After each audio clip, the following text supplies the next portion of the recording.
Hey guys, my name is Joseph Graff. Welcome back to the channel for those of you all who have watched some of my past videos. In today's video, I'm going to give you all an update on my Robinhood and M1 Finance portfolios, and I'm also going to discuss two dividend stocks that I purchased in the past. One of these stocks has done really well since I bought it, and the other one has done pretty poorly since I bought it. I'm going to talk a little bit about why I decided to buy each of them and why I think they ended up performing the way they did. So with that being said, we'll jump on into my Robinhood portfolio.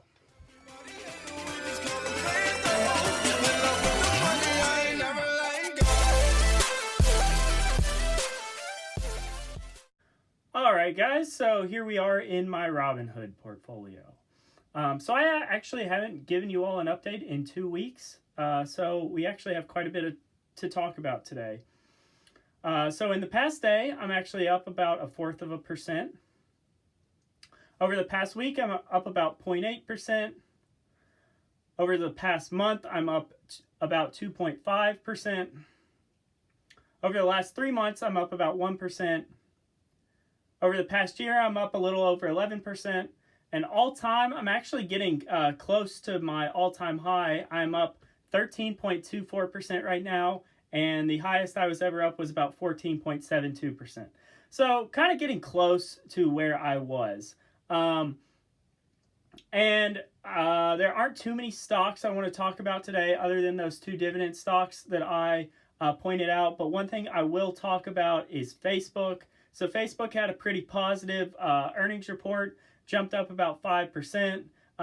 This has always kind of been one of those stocks where I was kind of iffy on holding.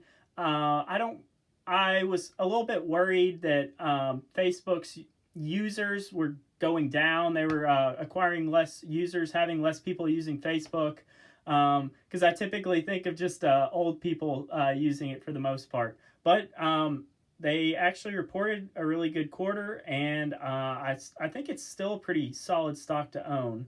To give you all some background, I bought in at about $170, and it's up close to $200 right now.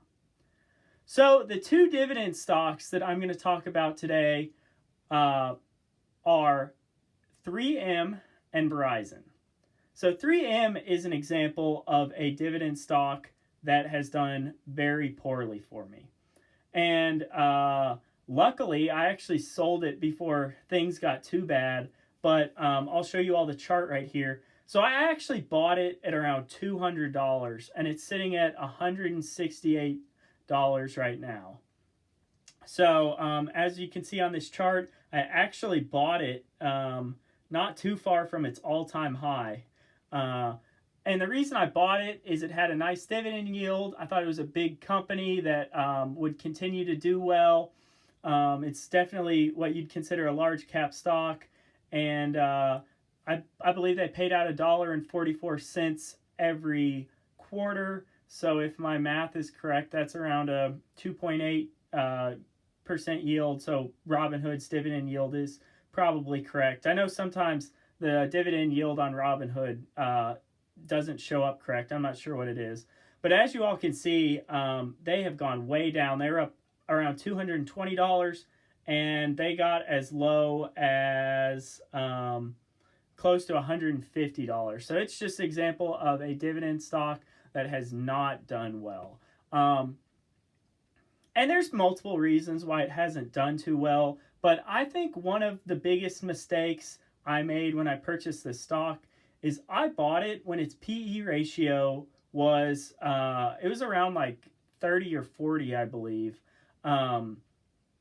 And typically that's not a time to be buying in on a dividend stock. Usually you want to buy dividend stocks when their PE ratio is as low as possible. You know, ideally around 15. For dividend growth stocks, I might jump up to 20 and potentially even 25. But the PE ratio I bought it at, I think, was way too high. And I think it showed in that the stock was overvalued, and they pretty much reported one bad quarter and the stock just tanked. I mean, you all can see how fast this thing dropped. So there's an example of a dividend stock that I essentially got wrong. It went down in value. I collected a little bit of dividends from it, but definitely not enough to offset the losses I had from it. So now we're going to go look at a dividend stock that I've done pretty well on, and that would be Verizon. So I bought Verizon because I really liked its 5% yield that it had at the time. I think it's a strong company. My mobile provider is Verizon. I use their cell service. So I always thought, Verizon's a pretty solid company, and that is why I decided to purchase Verizon stock. I bought it. I kind of spread out my purchases of it. My average cost is about $49, and because of that, I'm up almost 25% on it. And not only that, look at all these dividends I've received from it. So I've been receiving close to $2.50 for a while, and they've actually been growing that dividend payment a little bit. It's not a huge amount, but it's a little bit. So this is a stock that I've been very happy I purchased. And kind of on the flip side of what I did with 3M, I actually bought Verizon when its PE ratio was around, I believe it was like 10 or 12. So I think at the time it was an undervalued stock, and the market is starting to appreciate it a little bit more, and which is why it's risen in value. Now, I have to caution you all, don't necessarily just look at PE ratio when you're determining whether to buy a stock. I will say, though, that it can be a good signal to see whether a stock might be undervalued or overvalued.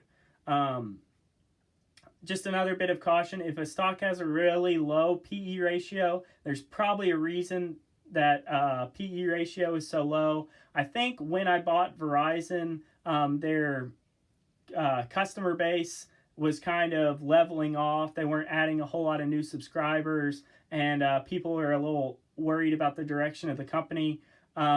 Since then, it's actually performed pretty well, which is why the stock has gone up.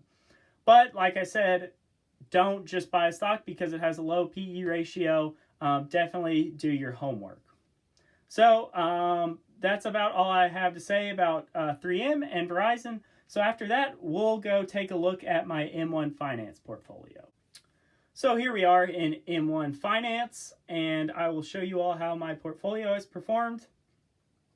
So over the past day, I'm up about 0.3%. Over the past week, I am up about 0.6%. Over the past month, I'm up about 1.8%. Past quarter, I am up 4.6%. And the past year, which is also going to be the same as my all-time gain because I started investing in this portfolio this year, I am up about 6.6%.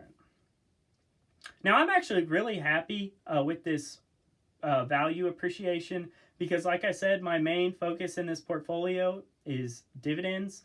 So this increase in value is just a nice little bonus. And just for fun, we'll kind of look at some of the stocks that have done the best for me and the worst over the past, or since I started the portfolio. So the best performer has been Leggett & Platt, which has gone up 57%. Target's done really well. It's up 30% for me. And Sherwin-Williams is up about 30% for me as well.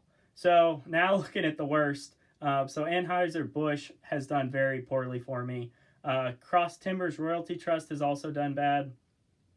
And Public Storage has also done pretty bad.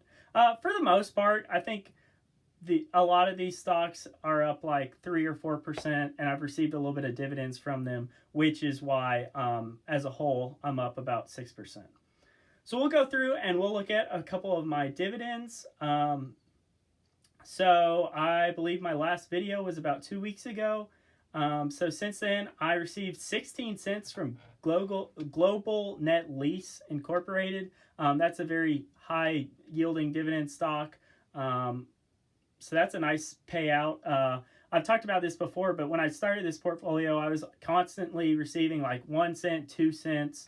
So it's nice to see that those dividend payments have gone up. 5 cents from Leggett & Platt, 2 cents from Main Street Capital, 2 cents from American Tower, 3 cents from Medtronic, 2 cents from McCormick Company, 1 cent from Roper Technologies, 3 cents from Chatham Lodging Trust, 3 cents from Cisco Corporation, and 6 cents from Capitala Finance Corporation. So as you all can probably see on this screen, I've also added about $80 since then. Like I said, I'm trying to be consistent, trying to save money, keep investing in this portfolio, and grow those dividends over time. So with that, I think I'm going to wrap up today's video. I do have a question for you all, and it is, what's the best dividend stock you've ever bought, and what's the worst dividend stock you've ever bought? So please answer that question in the comments below. If you enjoyed today's video, please hit the like button. Don't forget to subscribe to the channel, and I will see you guys next time.